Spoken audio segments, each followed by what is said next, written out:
And this is an elite strike force team. Frankly, the conduct of the president's legal team has been a national embarrassment. Did you all watch My Cousin Vinny? You know the movie? It's one of my favorite law movies because he comes from Brooklyn. And this is an elite strike force team. Walk in and you say, "I'm here to vote today." "Oh, Mr. Giuliani, you already voted."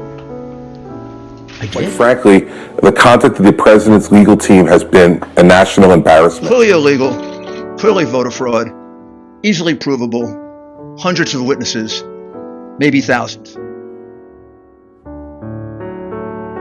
And this is an elite strike force team. Because there is evidence. No one has come up with any evidence of fraud.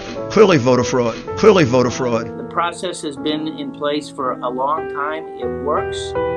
And there's no issues of fraud. If you've got the evidence of fraud presented, Because there is evidence. they won't do it inside the courtroom. They allege fraud outside the courtroom, but when they go inside the courtroom, they don't plead fraud and they don't argue fraud. And this is an elite strike force team.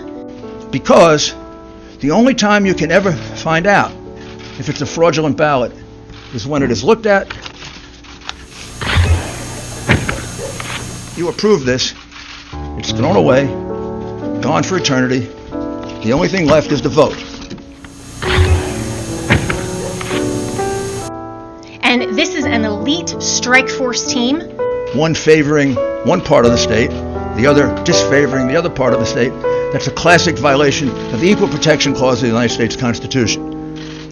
Bush v. Gore being the most recent case that teaches that. Because there is evidence. You have an obligation to present the evidence. The evidence has not been presented, and you must conclude, as Tucker Carlson even concluded the other night, that if you're unwilling to come forward and present the evidence, it must mean the evidence doesn't exist. And this is an elite strike force team. And this is an elite strike force team. And this is an elite strike force team. And this is an elite strike force team. If you've got the evidence of fraud presented, We have no evidence. We have no specifics. We have no backup of what we're saying. quite frankly, the conduct of the president's legal team has been a national embarrassment.